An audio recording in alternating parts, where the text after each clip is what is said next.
तो प्यारे बच्चों, नमः संस्कृताय यानी कि कक्षा 10 जो बच्चे अलग विषय के रूप में संस्कृत ले रखे हैं, आज की क्लास हम शुरू करने जा रहे हैं।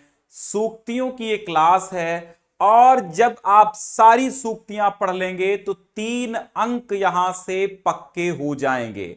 इसलिए किसी भी चैप्टर की जितनी भी इंपॉर्टेंट सूक्तियां हैं, सारी की सारी सूक्तियों को आपको पढ़ना है। बहुत ज्यादा संख्या में है नहीं, किसी चैप्टर में 6 सूक्तियां हैं, किसी में 7 हैं, तो किसी में 5 हैं, तो किसी में 3 हैं। इस तरह है 50, 55, 40 के आसपास, 40, 50, भाई 7 चैप्टर हैं, तो आप मान के चलिए 40, 45 सूक्तियां लगभग होंगी। सारी सूक्तियां पढ़ लेंगे, कुछ करना नहीं है आपको। वैसे भी श्लोकों का हिंदी अनुवाद याद ही होगा, अगर कुछ ना याद हो तो श्लोकों का ही हिंदी अनुवाद की व्याख्या आप सूक्तियों में कर दीजिए। सपोज दैट किसी श्लोक की एक लाइन आ गई है तो दूसरी लाइन भी आप उसमें लिख करके व्याख्या कर दीजिए, कोई दिक्कत नहीं है। ठीक है, वो अगर आपसे कहते हैं, वो कहते तो आपसे पेपर में तो जैसा प्रश्न यहां पर लिखा है ऐसे पूछा जाएगा। कैसे पूछा जाएगा? ये पूछा जाएगा कि निम्नलिखित सूक्तियों में से किसी एक सूक्ति की हिंदी में व्याख्या कीजिए, बस। अब ये आपसे नहीं कहेंगे कि संदर्भ लिखिए, ये आपसे नहीं कहेंगे कि उसका अर्थ लिखिए, ये केवल चाहते हैं एग्जामिनर कि आप व्याख्या कीजिए। बट हमें 4 चांद लगाने हैं। हमें क्या करना है? हमें 3 में से 3 पूरे चाहिए।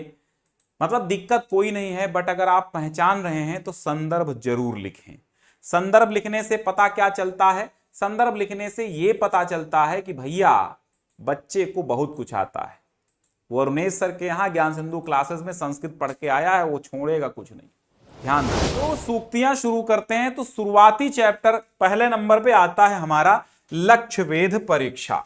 ठीक है, लक्ष्य वेध अर्थात लक्ष्य को वेधने की परीक्षा ये होती है। आप जानते हैं महाभारत के पात्र हैं यहां पर, और आचार्य द्रोणाचार्य अपने शिष्यों को जब आचार्य द्रोण अपने शिष्यों को जब अपनी धनुर्विद्या सिखा देते हैं, फिर वो कहते हैं कि भैया आप लाओ हम परीक्षा ले लें कि भैया तुमको निशाना लगाना आया है कि नहीं आया है। जाते हैं पेड़ के ऊपर चिड़िया टांगते हैं, चिड़िया टांगने के बाद कहते हैं उसके आंख में निशाना लगाओ।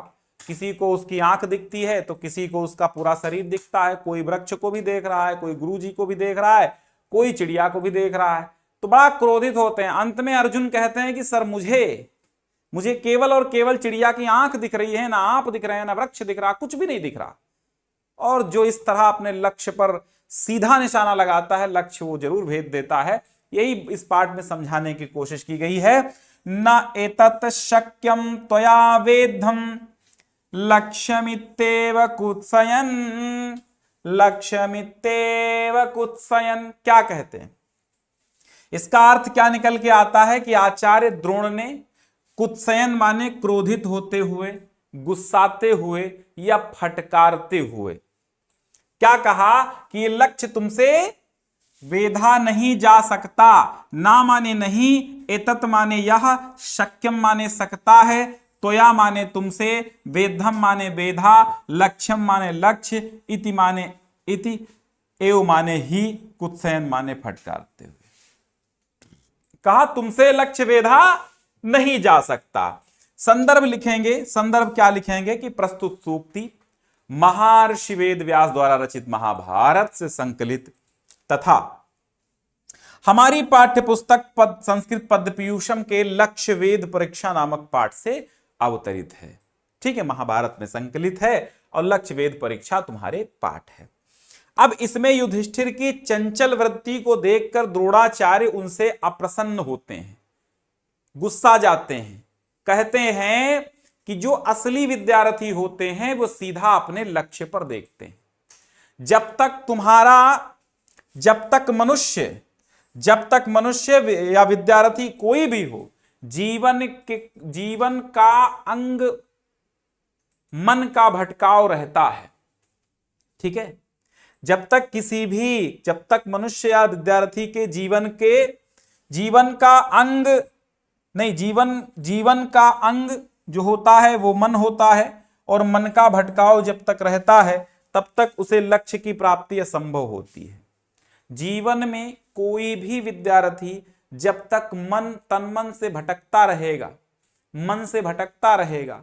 मन का भटकाव अर्थात जब तक वो एकाग्रचित नहीं होगा तो उसे लक्ष्य की प्राप्ति नहीं हो सकती। तो ऐसा देखकर कि युधिष्ठिर की चंचल वृत्ति, युधिष्ठिर कहता तुमको भी देख रहे हैं, पेड़ों को भी देख रहे हैं, चिड़ियों को तो भी देख रहे हैं, ठीक, तो उनकी चंचल वृत्ति को देखकर भैया द्रोणाचार्य जी ने युधिष्ठिर को फटकारते हुए कहा कि दूर हो जाओ तुम, ये लक्ष्य तुमसे बेधा नहीं जा सकता, चल यहां से, है ना। मास्टर साहब गुस्सा आ जाते हैं, चल इधर से, तुमसे लक्ष्य नहीं बेधा जा सकता। तो आप कैसे व्याख्या करेंगे? आप व्याख्या करेंगे कि जब तक मनुष्य के मन का भटकाव रहता है तब तक मनुष्य अपने लक्ष्य पर निशाना साध नहीं सकता, अपने लक्ष्य को वेध नहीं सकता। ठीक है, लक्ष्य को वेधने के लिए एकाग्रचित्त की आवश्यकता होती है, एकाग्रता की आवश्यकता होती है। और युधिष्ठिर की चंचल प्रवृत्ति को देखकर द्रोणाचार्य ने उनसे कहा न एतत् शक्यम, ठीक है, तुम ये अपना लक्ष्य वेध नहीं सकते, दूर हट जाओ। दूसरी सूक्ति क्या है? तम उवाच स कौन्तेयः पश्यामि एनं वनस्पतिम्। तम उवाच स कौन्तेयः पश्यामि एनं वनस्पति। वो युधिष्ठिर गुरु द्रोणाचार्य से बोले मैं इस वृक्ष को देख रहा हूं, मैं इस वृक्ष को देख रहा हूं। यानी तम माने उनसे, उवाच माने कहा, सा माने उन्होंने, कौन्तेयः माने कुंती पुत्र युधिष्ठिर कह सकते हैं, पश्याम माने देख रहा हूं, एनम माने इस, वनस्पति माने वनस्पति को। युधिष्ठिर ने कहा गुरु द्रोणाचार्य से हम वनस्पति को देख रहे हैं, हम इस वृक्ष को देख रहे हैं। अच्छा भाई, सबसे पहले द्रोणाचार्य ने परीक्षा के लिए जब युधिष्ठिर को बुलाकर पूछा कि बेटा तुम क्या देख रहे हो, अब युधिष्ठिर से कहा भैया तुम बताओ क्या देख रहे हो। नहीं, हमने जो बताया आपको निशाना लगाना चिड़िया की आंख में, तो तुम देख क्या रहे हो, सबसे पहले बताओ तुम देख क्या रहे हो। तो भाई युधिष्ठिर ने कहा कि गुरुदेव मैं सामने खड़े वृक्ष को देख रहा हूं, है ना, मैं सामने खड़े उस वृक्ष को देख रहा हूं। संपूर्ण वृक्ष को देखने का अर्थ है कि लक्ष्य की ओर अपेक्षित ध्यान नहीं दिया जा रहा है, लक्ष्य की ओर अपेक्षित ध्यान नहीं दिया जा रहा है। उन्होंने गुरुदेव से यही कहा कि गुरुदेव मैं लक्ष्य की ओर देख रहा, मतलब मैं वृक्ष की ओर देख रहा हूं। तम उवाच स कौन्तेयः पश्यामि एनं वनस्पतिम। तम माने उसने, उवाच माने कहा, स कौन्तेयः माने वो कौन्तेय, उनसे वो कौन्तेय ने कहा, युधिष्ठिर ने कहा कि पश्यामि एनं वनस्पतिम, मैं इस वृक्ष को देख रहा हूं। जब गुरुदेव ने इतना सुना तो गुरुदेव तो आग बबूला हो गए, इसका तो भाई ध्यान ही नहीं है, तो पूरे वृक्ष को देख रहा है। तो उन्होंने कहा गुरुदेव मैं सामने खड़े होकर के वृक्ष को देख रहा हूं। ठीक है, एक आध टाइपिंग मिस्टेक है, इसको सही कर लेना। चलिए, और बगल में इस वीडियो के लगी हुई पीडीएफ भी मिल जाएगी आपको ये वाली। ठीक, तीसरी सूक्ति क्या कह रही है भाई, देखिए, शिरः पश्यामि भासस्य न गात्रम इति स अब्रवीत। सा माने वह, अब्रवीत माने बोले। देखो कितनी बार ये सूक्ति आई, बहुत इंपॉर्टेंट है। इसका मतलब है जितनी ज्यादा लंबा सन हो वो समझ लो उतनी ज्यादा इंपॉर्टेंट है। ये देखना, क्वेश्चन बैंक आप कोई भी लिए हो, आप ये देखिए उसमें सन कितने ज्यादा पड़े हैं। ठीक है, और बट हमारी बनाई हुई क्वेश्चन बैंक में सन नहीं पड़े होते हैं, क्योंकि हम सब इंपॉर्टेंट ही उठा के लाते हैं। तो शिरः पश्यामि भासस्य न गात्रमिति साब्रवीत। मैं शिरः माने सिर को, पश्यामि माने देख रहा हूं, भासस्य माने गीध के, ना माने नहीं, गात्रम माने शरीर को, इति सह अब्रवीत ऐसा उसने बोला। कहा कि मैं उस गिद्ध का, उस चिड़िया का केवल सिर देख रहा हूं, ना कि पूरा शरीर। अब ये प्रसंग कहां का है? द्रोणाचार्य जब लक्ष्य वेद परीक्षा ले रहे थे तो अन्य राजकुमार जब असफल हो गए, सब फेल हो गए, किसी ने निशाना नहीं लगाया, क्योंकि किसी ने कहा हम पेड़ को देख रहे हैं महाराज, आपको भी देख रहे हैं, आप भी हमको दिख रहे हैं, पेड़ भी दिख रहा है। अब दूसरे को बुलाते, दूसरा कह रहा है हमें वृक्ष दिख रहा है, तीसरा कह रहा है हमें चिड़िया दिख रही है। वो चिड़िया की आंख नहीं देख रहे जिस पे निशाना लगाना है, किसी को कुछ दिख रहा है, किसी को कुछ दिख रहा है, सबके सब हो गए फेल। अब जब सबके सब हो गए फेल, तो असफल जब हो गए, सब फेल हो गए, तो अर्जुन द्वारा बाण साधने के बाद जब द्रोणाचार्य ने अर्जुन से पूछा कि भैया, बेटा, शिष्य, चेले, तुम क्या देख रहे हो? केवल गीध को देख रहा हूं, उन्होंने कहा। तो अर्जुन ने कहा, मैं केवल चिड़िया को देख रहा हूं, उसके शरीर को देख रहा हूं, नहीं गात्र को, शरीर को नहीं, मैं शरीर को नहीं देख रहा हूं, मैं चिड़िया को देख रहा हूं, मैं केवल गीध को देख रहा हूं। द्रोणाचार्य जी ने फिर कहा, अर्जुन फिर बताओ, तुम इस गीध को देख रहे हो?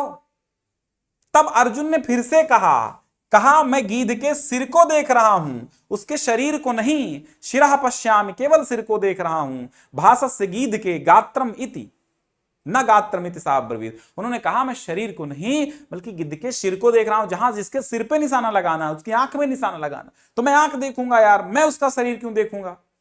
गुरुजी प्रसन्न हुए, बोले हाँ बेटा, एवमस्तु, तू बहुत अच्छा है, तुझको हम फर्स्ट डिवीजन यूपी टॉपर बनाएंगे। हाँ, तो बात समझ में आई। शिरः पश्यामि भासस्य न गात्रमिति सहा ब्रवीत। कौन बोला? बोला अर्जुन। अर्जुन से जब गुरुजी ने पूछा तुम क्या देख रहे हो बेटा, तो उन्होंने कहा कि मैं गीध को देख रहा हूं। कहा केवल गीध को देख रहे हो? नहीं। बोले नहीं नहीं नहीं नहीं, सिर को देख रहा हूं, मैं गीध को भी नहीं देख रहा हूं, उसके शरीर को भी नहीं देख रहा हूं, मैं केवल सिर को देख रहा हूं। भाई अपने को निशाना लगाना है सिर में, तो अपने को दाएं बाएं नहीं देखने का, हमें सीधे चलने का। हमको सिर का निशाना लगाना है तो सिर देखेंगे यार। हम काहे दुनिया के बवाल को देखेंगे? हमारा निशाना यूपी बोर्ड में है तो हम सीबीएसई बोर्ड की काहे पैटर्न पढ़ेंगे? और हमारा निशाना है सीधे एग्जाम पर टॉप करना, तो भैया हम इंपॉर्टेंट देखेंगे ना। इधर उधर के जो आउट ऑफ सिलेबस चीजें हम क्यों देखेंगे? हमको सिलेबस पे ध्यान देना है। यही बात समझाने के लिए इस चैप्टर को यूपी बोर्ड के द्वारा डाला गया है कि आप ये बात समझें। ठीक है, चौथी सूक्ति क्या कहती है? न तु वृक्षम भवंतम व पश्यामि इति च भारत।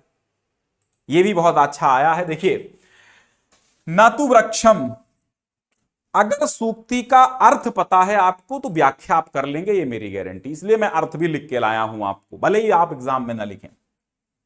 न तु वृक्षम भवंतम व पश्यामि इति च भारत। मैं ना तो वृक्ष को देख रहा हूं, आपको देख रहा हूं, और ना, मतलब उन्होंने द्रोणाचार्य से क्या कहा? मैं ना तो वृक्ष को अथवा ना आपको मैं देख रहा हूं, मैं आपको और वृक्ष को नहीं देख रहा हूं। क्या कहा? ना माने नहीं, न तु माने नहीं तो, वृक्षम माने वृक्ष को, भवंतम माने आपको, वा माने अथवा, पश्याम माने देख रहा हूं, च भारत माने भारत, भारतवंशियों में श्रेष्ठ। मैं न तो भैया पेड़ को देख रहा हूं अथवा ना मैं आपको देख रहा हूं, ऐसा द्रोण से कहा। अब किसने कहा? तो भाई किसने कहा समझो, यहां से व्याख्या समझो। आचार्य द्रोणाचार्य ने अर्जुन को बाण साधने के लिए कहा और पूछा कि क्या तुम गीध को, वृक्ष को अथवा हमको देख रहे हो? तो कहा, अर्जुन ने कहा, हे भारतवंशियों में श्रेष्ठ आचार्य द्रोण, मैं केवल गीध को देख रहा हूं, ना मैं आपको देख रहा हूं और ना ही मैं इस वृक्ष को देख रहा हूं।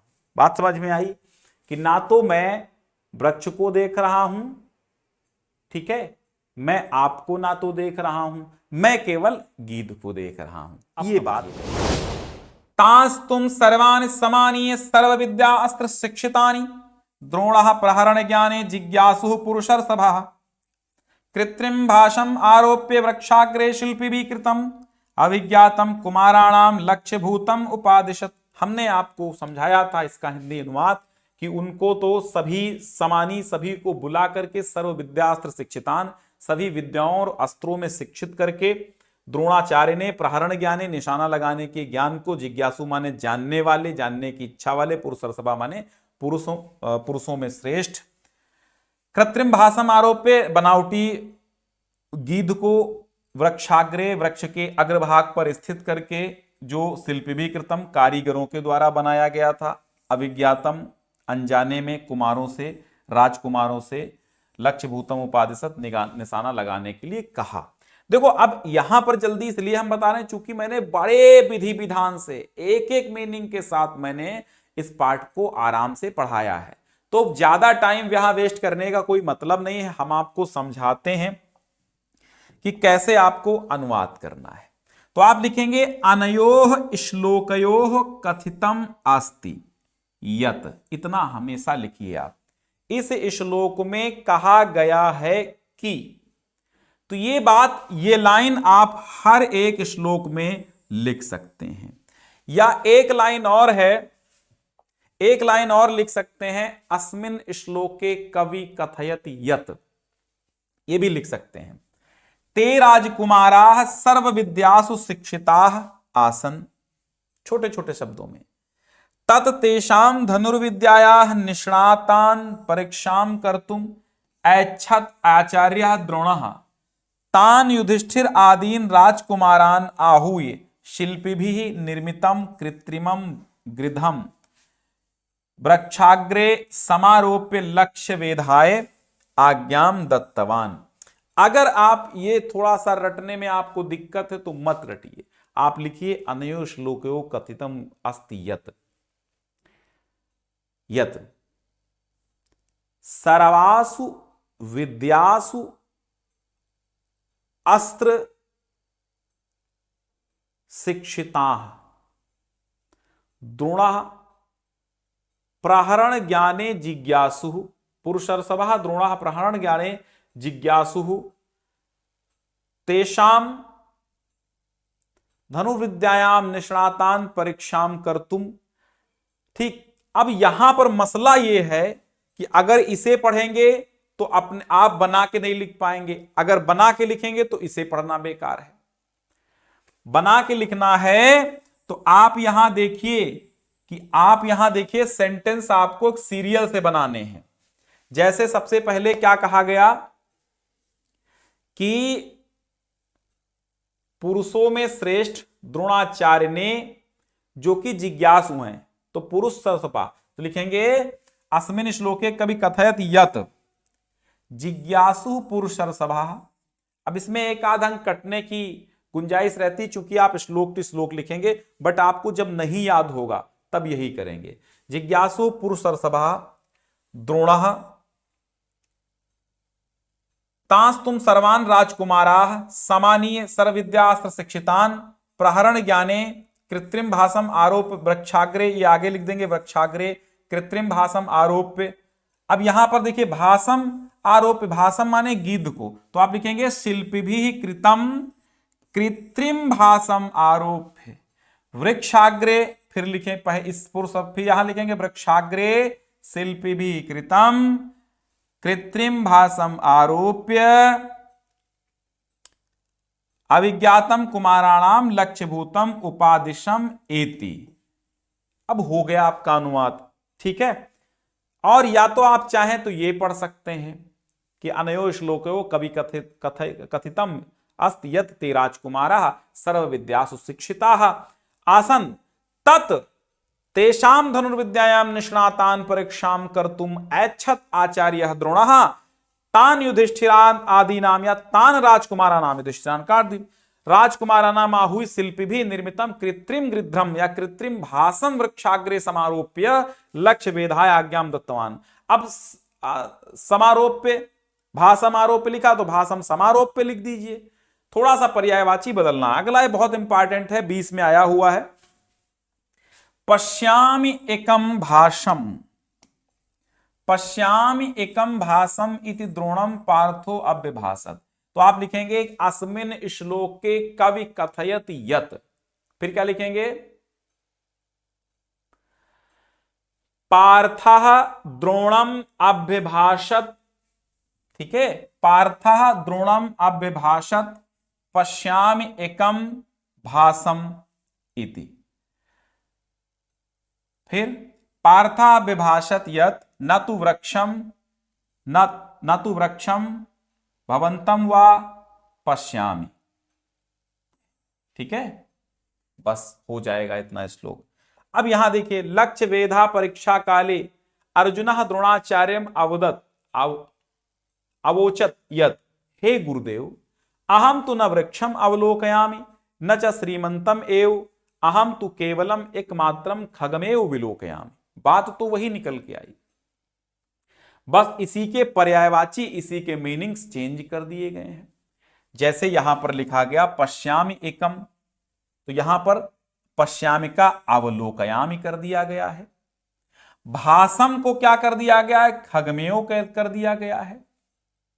पश्यामि का विलोकयामि कर दिया गया है। ठीक है, अव्यभाषत का अवोचत कह दिया गया है।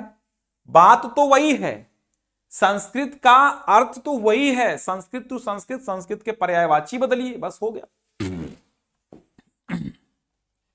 अब इसमें देखिए, ये मैं आपको जुगाड़ बता रहा हूं, मैंने आप दोनों सारे तरीके मैं आपको दे रहा हूं, सारी ट्रिक्स आपको दे रहा हूं।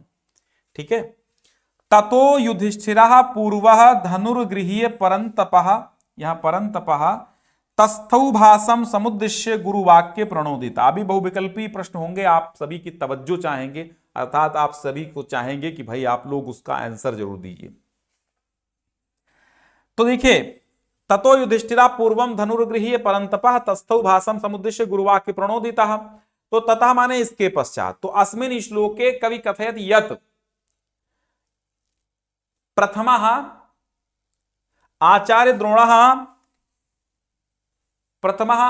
द्रोणः युधिष्ठिरं भाषं लक्षयितुम् अकथयत्। युधिष्ठिरा चापम गृहीत्वा गुरोः आज्ञानुसारं भाषम उद्देश्य स्थितः। अब यहां देखिए कि अब इतना तो आप लिखेंगे, अस्मिन् श्लोके कवि कथयत यत्, प्रथमा माने सबसे पहले आचार्य द्रोणः, युधिष्ठिरं भाषम लक्षयितुम् अकथयत, सबसे पहले उनसे कहा। तो युधिष्ठिरा चापम गृहीत्वा, अब यहां है युधिष्ठिरा पूर्वम धनुर्गृह्य, तो धनुर्गृह्य का मतलब चापम गृहीत्वा, धनुष को लेकर के, पूर्वम माने प्रथमः, परंतपः हटा दो, उसको ना लिखो, विशेषताएं हैं। तस्थौ भाषम समुद्देश्य, तस्थौ भाषम अर्थात गुरु आज्ञानुसारम भाषम उद्देश्य, भाषम समुद्देश्य है तो भाषम उद्देश्य है। गुरुवाक्य प्रणोदिता, तो गुरुवाक्य प्रणोदिता मतलब गुरुवाक्यानुसारम, तो बदला गया है बस थोड़ा थोड़ा और कुछ नहीं। तो अस्मिन् श्लोके कवि कथयत यत् ततः युधिष्ठिरः धनुर्गृह्य, या लिख सकते हैं, ऐसे लिखना चालू करेंगे, कैसे लिखेंगे, अस्मिन् श्लोके कवि कथयत यत् ततः युधिष्ठिरः धनुर्गृह्य। अब धनुर्गृह्य को क्या लिख देंगे, चापम गृहीत्वा, चापम गृहीत्वा वृक्षाग्रे स्थित भाषम समुद्दिश्य गुरोः आज्ञानुसारम स्थितः, बस हो गया। इस तरह आप लिखिए। फिर इसके बाद देखिए, शीघ्रम भवन्तः सर्वे अपि धनुष्यादाय सत्वराः भाषम एतत् समुद्दिश्य तिष्ठध्वं सन्नितेष्वा। देखो जितने बता रहे हैं ये इंपॉर्टेंट ही बताए जा रहे हैं, बाकी 21 श्लोक हैं, तो क्या 21 का आपका अनुवाद इंपॉर्टेंट नहीं है, संस्कृत टू संस्कृत है ना, संस्कृत टू संस्कृत 21 का इंपॉर्टेंट नहीं है, जो मुख्य 7 हैं उनका हम बता रहे हैं। शीघ्रम भवन्तः सर्वे अपि धनुष्यादाय सत्वराः, तो यहां पर कौन कह रहा है, यहां पर भी अस्मिन् श्लोके आचार्य द्रोणः स्वशिष्यान् राजकुमारान् अकथयत यत्, किसने कहा, आचार्य द्रोणा ने क्या कहा, भवन्तम सर्वे अपि, शीघ्रम भवन्तः, तो भवन्तः, तो भवन्तम सर्वे अपि, धनुष आदाय का लिख देंगे स्वाधनुष, धनुष आदाय, सत्वरा का लिख देंगे शीघ्रम। ठीक है, अत्रागच्छन्तु, यहां पर आ जाइए, तथा एतम भाषम लक्षयित्वा धनुषि बाणम आरुह्य सत्वरम तिष्ठ, धनुषि धनुषि धनुषि धनुषि बाणम आरुह्य सत्वराम तिष्ठ, तो भाषा में तो समुद्देश्य तिष्ठध्वम संदितेशवा, संदितेशवा मतलब होता है धनुष पर बाण चढ़ाना, तो धनुषि बाणम आरुह्य सत्वरम तिष्ठ। ठीक, तो ये भी इसी प्रकार आप इसको भी बनाकर लिख सकते हैं कि अस्मिन् श्लोके आचार्य द्रोणः स्वशिष्यान् राजकुमारान् अकथयत यत्, इतना तो लिखना पड़ेगा भाई। इसके बाद आप चाहे यही उतार दीजिए, ये सीक्रेट की बात है, इसको मत उतारना, इसी को उतारना, लेकिन इसका एक क्रम बदलना पड़ेगा, एक अच्छे तरीके से क्रमानुसार चीजें होनी चाहिए। ठीक है, अब देखिए 5वें में क्या कहा कि मदवाक्य समकालम तो शिरोवस्य विनिपात्यताम एकैकशो नियोक्ष्यामि तथा कुरुतम पुत्रकाः। तो अस्मिन् श्लोके आचार्य प्रवर द्रोणः शिष्यान् निर्देशत यत्, क्या कहते हैं शिष्यों से, मदवाक्य समकालम तो शिरोवस्य विनिपात्यम, तो कहते हैं अस्य भाषस्य शिरम मदवाक्यांते विनिपात्यताम, एका अर्थात एकैकशः का क्या लिखेंगे, एकम एकम आहूय नियोक्ष्यामि तथा कुरुतः मम प्रिय पुत्रकाः। हो गया। थोड़ा सा एक शब्द मिलाइए, दो चार शब्द अपने पास से मिलाइए और बना लीजिए। फिर है तम उवाच अपसर्पति द्रोणो अप्रीत मनयु न एतत् शक्यम त्वया वेद्धुम लक्ष्यम इतत् कुत्सयन्। तो अब यहां पे क्रम बदलना पड़ेगा थोड़ा, तभी आप इसका अनुवाद कर पाएंगे। ठीक, कुत्सयन् माने क्रोधित होते हुए। तम उवाच अपसर्पति, युधिष्ठिर से द्रोणाचार्य ने कहा, तो लिखिएगा आचार्य द्रोणा युधिष्ठिर से उत्तरम श्रुत्वा अप्रसन्नः सन तम कुत्सयन् अवदत्। ठीक, क्या या तो आप लिखेंगे अस्मिन् श्लोके युधिष्ठिर से द्रोणः युधिष्ठिर से कुत्सयन् अवदत्। क्या बोले, युधिष्ठिर से अवदत् अपसर्पति या त्वम गच्छ। अपसर्पत माने चले जाओ, भाग जाओ, हटो, तो त्वम गच्छ। ठीक, त्वम गच्छ न एतत् शक्यम त्वया वेद्धुम लक्ष्यम इत एव कुत्सयन्। क्या क्या, एतत् लक्ष्यम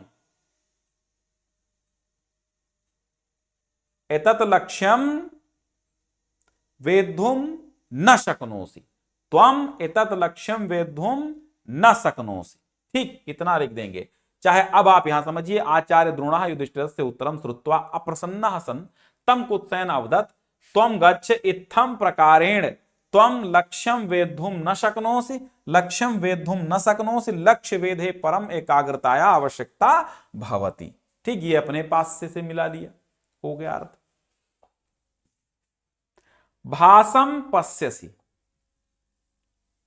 भासम पश्यसि यदि एनम तथा ब्रूहि पुनर्वचा, कि तुम अगर गीध को देख रहे हो तो हमको बताओ। सिरा पश्याम भाषस्य न गात्रमित सह अब्रवीत, सह अर्जुन अब्रवीत। अब सह अब्रवीत यहां आप अपने पास लिखें, सह अर्जुन अब्रवीत। गुरु द्रोणाचार्य अवदत् वत्स अर्जुन चेत त्वं केवलम भासम लक्ष्यम एव पश्यत तरहि मम प्रश्नस्य उत्तरम देहि किम त्वं संपूर्ण भासम पश्यसि। अर्जुनः प्रत्योदत अहम तो केवलम भासस शिरः पश्यामि न तो शरीरम। तो अलग अलग देखिए, दोनों लोगों की अलग बातचीत है, अलग अलग आप इसका कर दीजिए। ठीक है, तो पहली लाइन कौन कहता है, द्रोणाचार्य कहते हैं। तो क्या कहते हैं, अस्मिन् श्लोके द्रोणाचार्य और अर्जुन दोनों लोगों की बातचीत है। तो अस्मिन् श्लोके द्रोणाचार्य अवदत् कि भासम पश्यसि, यदि भासम पश्यसि तथा ब्रूहि मम प्रिय वत्स, मम प्रिय वत्स तथा ब्रूहि। अर्जुनः कथयति, अर्जुनः कथयति आचार्य द्रोणः भासस्य शिरः पश्यामि न गात्रमिति। बस हो गया। तो अपने हिसाब से इसको ढालना है, मीनिंग्स और थोड़ा सा शब्द में परिवर्तन और क्रमबद्धता में परिवर्तन। ये चूंकि कविता है जिसमें क्रियाकर्ता कर्म अलग अलग तरीके से होते हैं, आप इनको थोड़ा सा सीरियल से लगा लेंगे तो अर्थ आपका बन जाएगा। अब बहुविकल्पीय प्रश्न देखिए, बहुत अच्छे हैं यहां पर। महर्षि व्यासस्य कृति, महर्षि व्यास ने क्या लिखा, श्रीमद् भगवद गीता। क्या लिखा, option number B, Shrimad Bhagavad Gita Maharshi Vyas की लिखी हुई है। द्रोणाचार्य कस्मिन् गोत्रे उत्पन्नः बभूव, द्रोणाचार्य कस्मिन् गोत्रे, तो अंगिरस गोत्रे, अंगिरस ब्राह्मणों में श्रेष्ठ थे द्रोणाचार्य। तीसरा है आचार्य द्रोणः केशाम अविज्ञातम लक्ष्य भूतम उपादिशत, किसको नासमझी में निशाना लगाने के लिए कहा, तो अविज्ञातम कुमाराणाम, तो कुमारों को, ऑप्शन नंबर ए। सर्वान इति पदे विभक्ति है, सर्वम सर्वा सर्वान, तो भाई द्वितीया विभक्ति है, कौन सी है, द्वितीया विभक्ति यहां पर है, द्वितीया। ठीक है, अब कृत्रिमम शिल्पी भी कम कृतम, क्या कृत्रिम है और क्या शिल्पियों के द्वारा बनाया गया है, बताइए जल्दी से। तो भासम जो है ये कृत्रिम है, यानी गीध जो है वो कृत्रिम है और शिल्पियों अर्थात कारीगरों के द्वारा बनाया गया है। फिर कहता है एकैकशः इति पदे संधि अस्ति। एकैकशः पद में कौन सी संधि है? यहां पर है वृद्धि संधि। वृद्धि संधि का सूत्र क्या होता है? वृद्धिरेचि। अब यहां लक्ष्य वेद परीक्षा इति पाठा कस्मात् महाकाव्यात्, ठीक है, कस्मात् महाकाव्यात् उद्धृताः। तो लक्ष्य वेद परीक्षा महाभारतात, महाभारत से ली गई है, ठीक है। लक्ष्य वेद परीक्षा के जो श्लोक हैं वो महाभारत से लिए गए हैं। फिर देखिएगा कि शीघ्रम भवन्तः सर्वे अपि धनुष्यादाय सत्वराष्ट्र भाषम एतत् समुद्दिश्य तिष्ठध्वम तिष्ठध्वम संदितेशवः। थोड़ा टाइपिंग मिस्टेक समझिए, समस्या सही कर लीजिएगा। अस्य श्लोकस्य वक्ता का, तो इस श्लोक के वक्ता हैं आचार्य द्रोण। द्रोणाचार्य ही श्लोकों के वक्ता हैं, पूरे के पूरे, लगभग कुछ अलग अलग हैं। ततो वितद्धन्वानम द्रोणस्तम कुरुनंदनम इति वाक्ये वितद्धन्वानम कहा। कुरुनंदनम, वितद्धन्वानम अर्थात धनुष चढ़ाए हुए कौन है? तो यहां पर युधिष्ठिर जो है वितद्धन्वानम है। उस श्लोक में जहां पर वितद्धन्वानम ये लाइन है वहां पर युधिष्ठिर की बात की गई है। कह प्रहरण ज्ञाने जिज्ञासु, तो प्रहरण ज्ञाने अर्थात निशाना लगाने के ज्ञान को जानने वाले कौन, इच्छा वाले कौन है? तो द्रोणाचार्य हैं, आचार्य द्रोण। हाँ,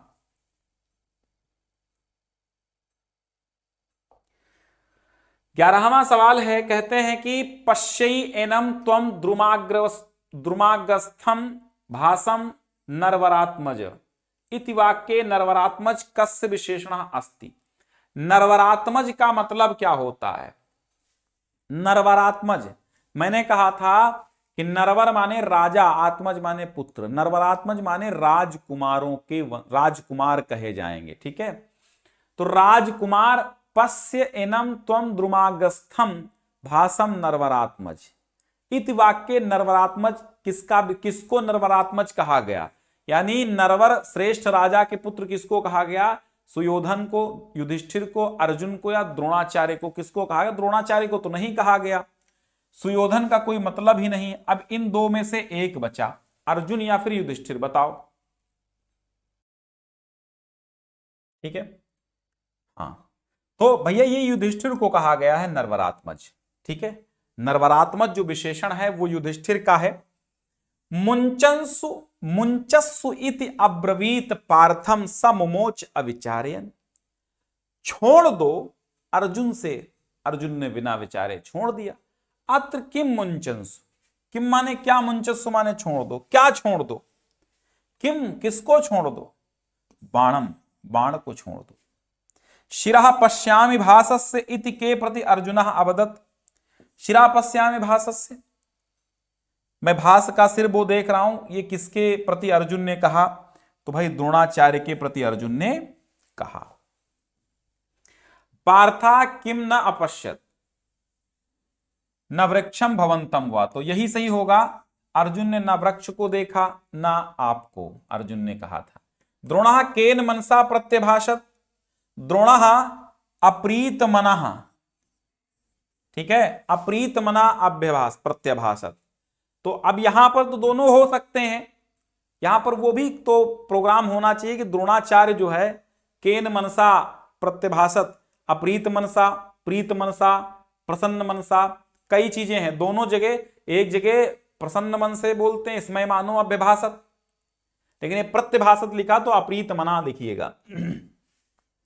मुंचस्सु माने छोड़ दो इति कहा अवदत्, मुंचस्सु माने छोड़ दो, ऐसा कहा किसने? द्रोणाचार्य ने। महाभारत इति महाकाव्यम कहा रचयिता, तो महाभारत के वेदव्यास रचयिता हैं, शुरुआत में ही आपने पढ़ा। लक्ष्य वेद परीक्षा जो है भारत महाभारत के किस पर्व से उद्धृत है? बहुत इंपॉर्टेंट है। तो आदि पर्व से है लक्ष्य वेद परीक्षा, याद रखना, आदि पर्व से है।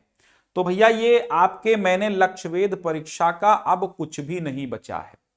सूक्तियां भी हो गई हैं, हिंदी अनुवाद भी हो गया है, संस्कृत अर्थ भी हो गया है, बहुविकल्पीय प्रश्न भी हो गए हैं। इतना ही आता है, इतने में से ही आना है, क्योंकि एक संस्कृत पद्य पीयूषम में अगर पूछता है तो यही पूछता है, क्या पूछता है, या तो हिंदी अनुवाद पूछेगा श्लोक का, या संस्कृत अर्थ पूछेगा, या कोई सूक्ति दे देगा, या फिर एक बहुविकल्पी प्रश्न आ जाएगा। ठीक है, तो अब बहुत ज्यादा बहुविकल्पी प्रश्न आते नहीं, तो इसलिए पढ़ना तो हमको हर पाठ के हैं, क्योंकि अपने को तो कंप्लीट सिलेबस पढ़ना है। ठीक है, तभी तो पेपर में हम 70 में 70 कर पाएंगे। जब तक हम कंप्लीट सिलेबस नहीं पढ़ेंगे तब तक कहां कर पाएंगे।